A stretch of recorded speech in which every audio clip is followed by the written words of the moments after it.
ஒரு ஒரு அவதாரத்துக்கும் தனித்தன்மை எடுத்து சொல்றார். ஒரு மார்க்கெட்டிங் படிக்கும்போது யூஎஸ்பின்னு ஒன்று உண்டு, யூனிக் செல்லிங் ப்ரொபோசிஷன். இந்த ப்ராடக்ட் மற்ற ப்ராடக்டை விட எப்படி பெட்டர், இதுல இருக்கக்கூடிய விஷயம் என்னன்னு எடுத்து சொல்லணும். அந்த மாதிரி தேசிகன் சொல்றார், இச்சா மீன. பகவான் இதுக்கு மீனா அவதாரம் எடுத்தார். இச்சா அவருக்கு ரொம்ப ஆசையா, ஏன்னா மகாலட்சுமி மீன் கண்களை பார்த்து பார்த்து அவருக்கு ஆசையா, இவ்வளவு மாதிரி நம்ம இருக்க மாட்டோமான்னு. இச்சா மீன. விஹார கச்சப்ப, பெருமாள் எதுக்கு கச்சபமா வரணும், கூர்மமா வரணும்னா விஹார விளையாடுவதற்காக.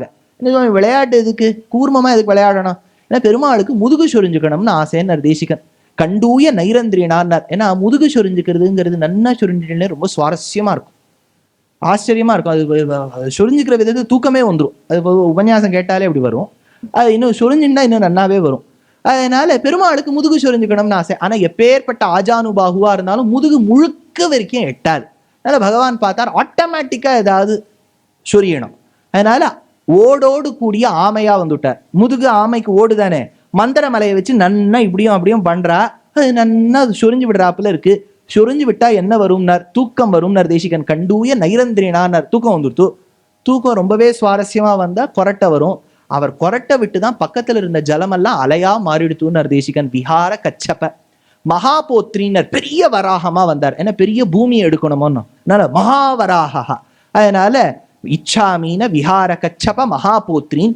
எதிர்ச்சாஹரேஹே. நரசிம்மர் எப்படி வந்தார், எதிர்ச்சானா எதேச்சியா வந்தார்.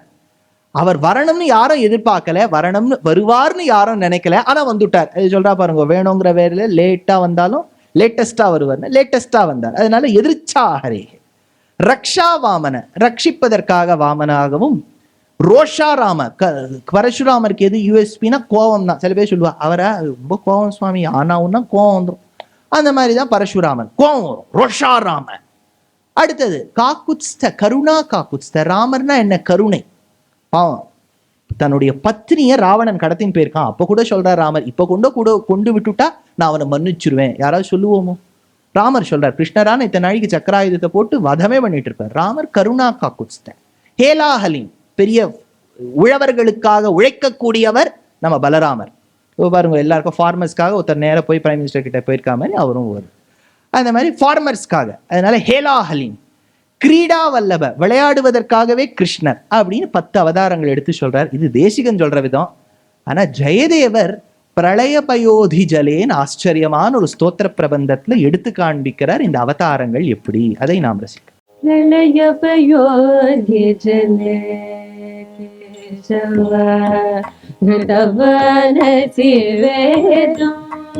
கேசவ பிரளய பயோதி ஜலே கேசவ திருதவனசி வேதம் கேசவ விஹித பஹித்ர சரித்ரமகேதம்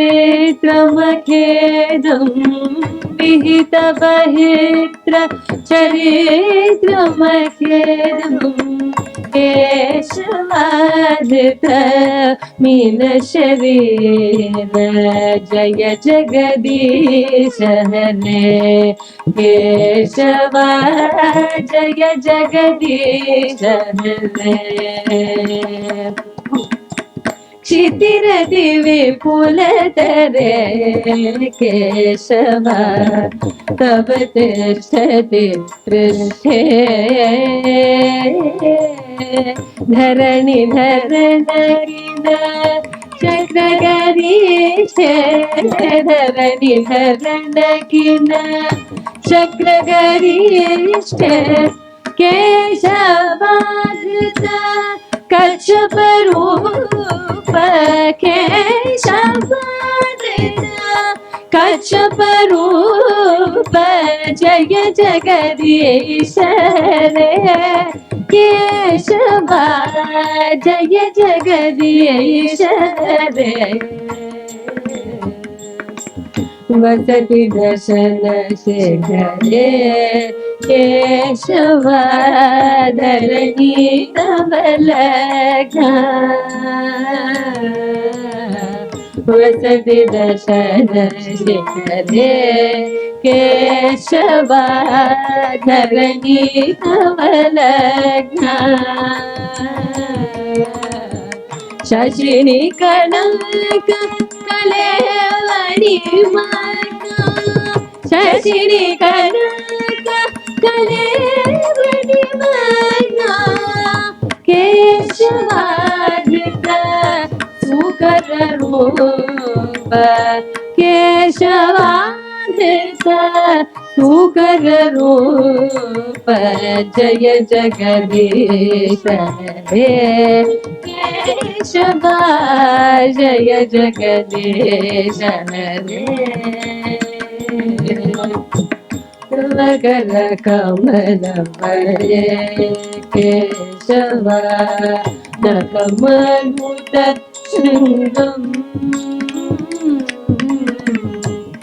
कर कमल परे केशवा नकमनुत शृंगम दलित हिरण्य कशिपुतनो दलित हिरण्य कशिपुतनो केशवाधृत नरहरि रूप केशवाधृत नरहरि रूप जय जगदीश हरे केशवा जय जगदीश छलयति विक्रमण केशवा परिवर्भुत वामन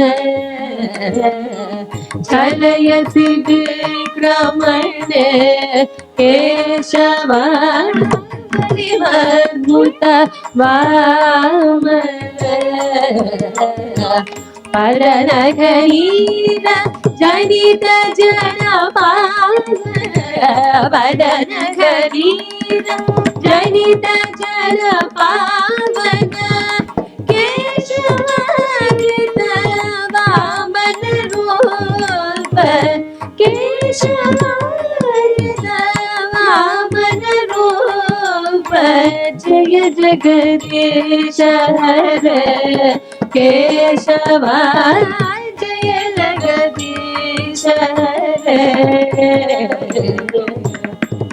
क्षत्रिय रुधिरमये केशवा जगद भगन बाबू केशवा क्षत्रिय रुधिरमये केशवा जगद भगद बाबू केशवा स्नपयसि पयसि शमित भवतापं स्नपयसि पयसि शमित भवतापं केशवा भृगुपति रूप केशवा भृगुपति रूप जय जगदीश हरे केशवा जय जगदीश हरे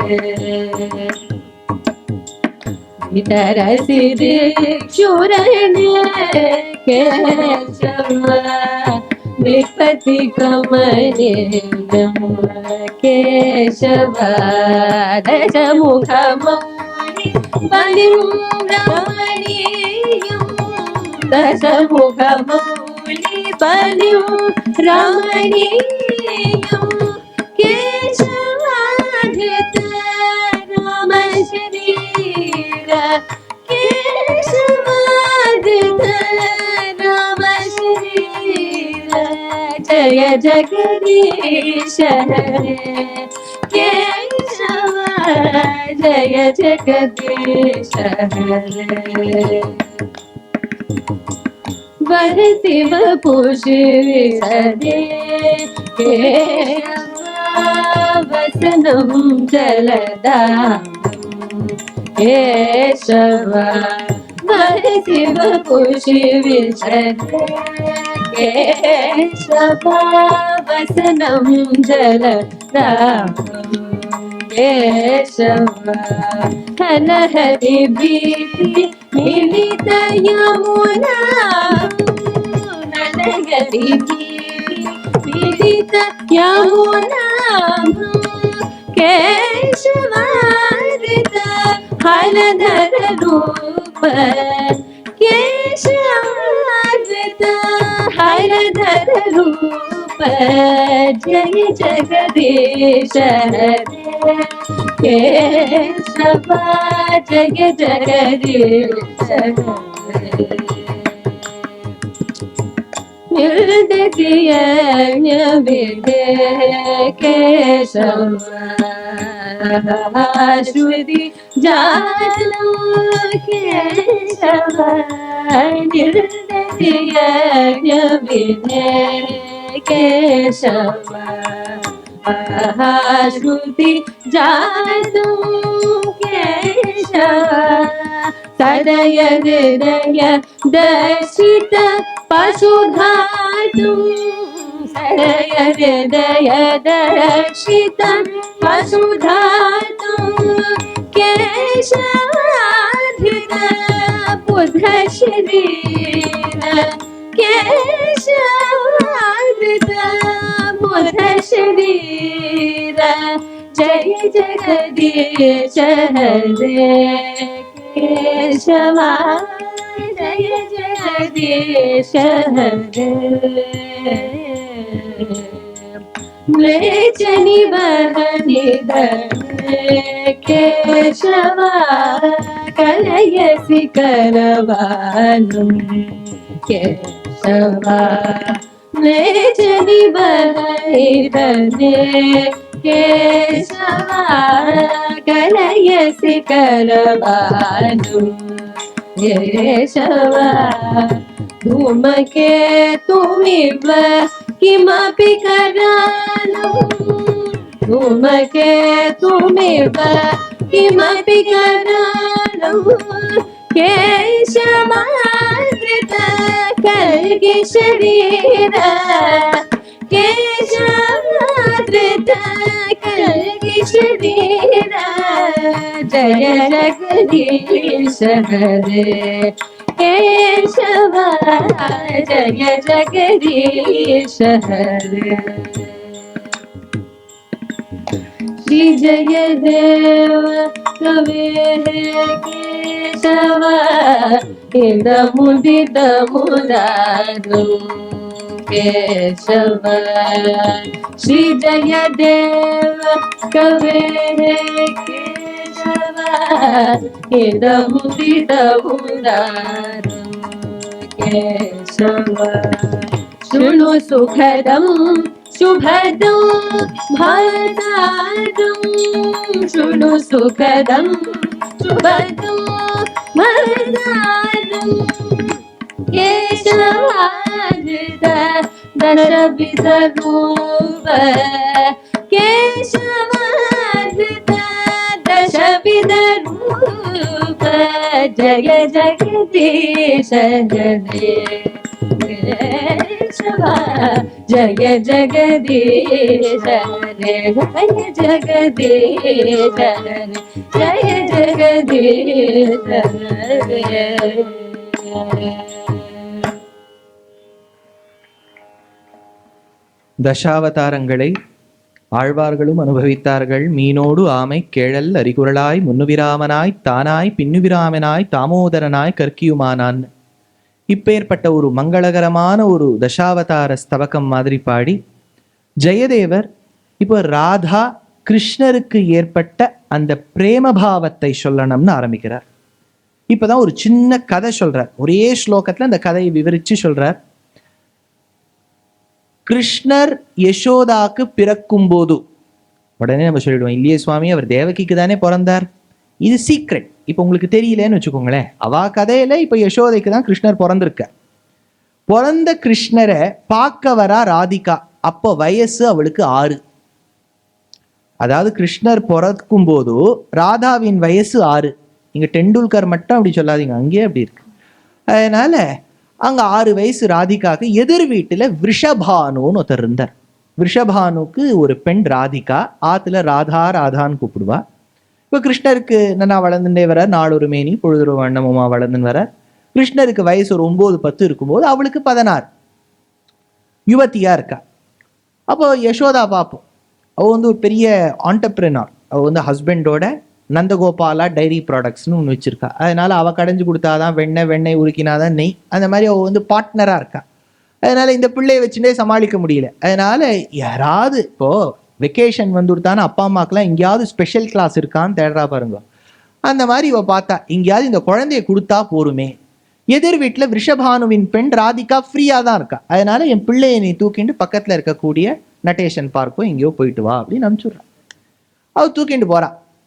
ஒரு சாயங்காலம் தினம் போயிட்டு வருவோம். இன்னைக்கு போயிருக்கா.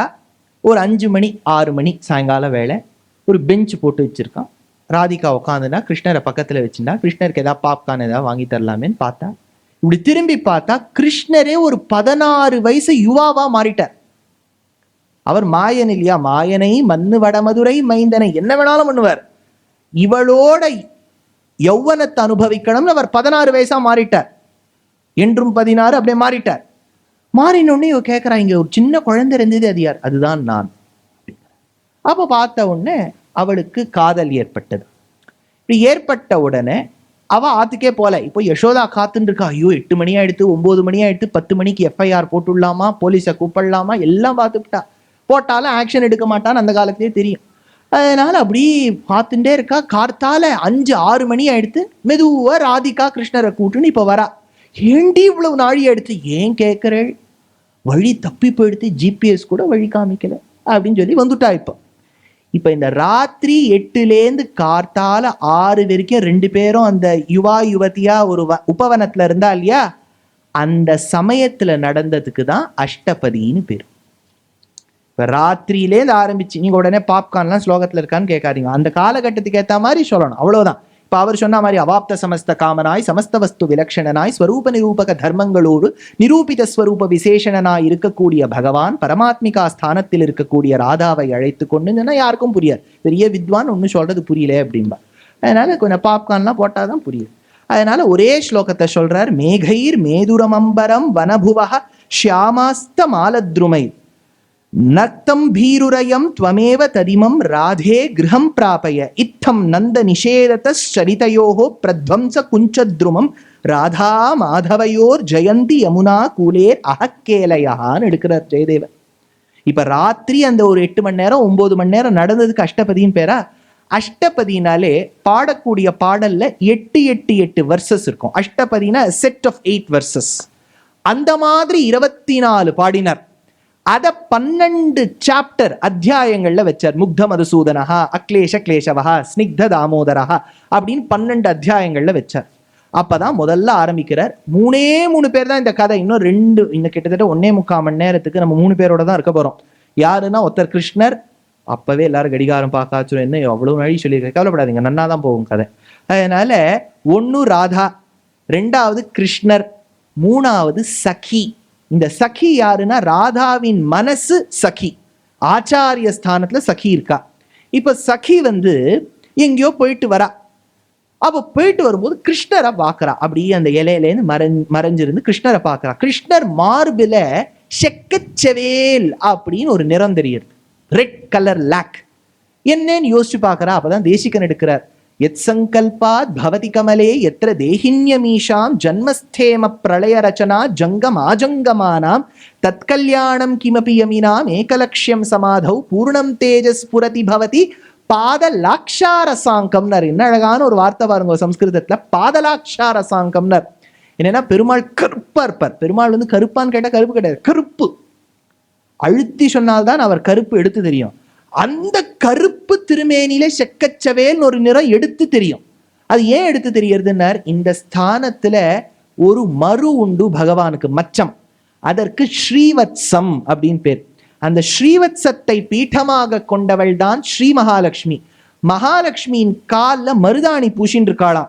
பெருமாள் மார்புல உட்காத்தினால அது காலை தேய்ச்சி தேய்ச்சி தேய்ச்சி வச்சுட்டு இருக்காளாம். பெருமாளுடைய இந்த இடம் செவந்து படுத்துனர் தேசிகன், பாதலாக்ஷாரசாங்கம்னர். ஆனா இந்த இடத்துல ஜெயதேவர் சொல்ற ராதா வந்து குங்குமத்தை அப்பி. ஏன்னா நீங்க பெங்கால் பக்கம்லாம் போனேன்னா அவ வந்து குங்குமம் இங்கேருந்து ஆரம்பிச்சு அது 1/2 கிலோமீட்டர் போகும், இவ்வளோ தூரம் போகும்.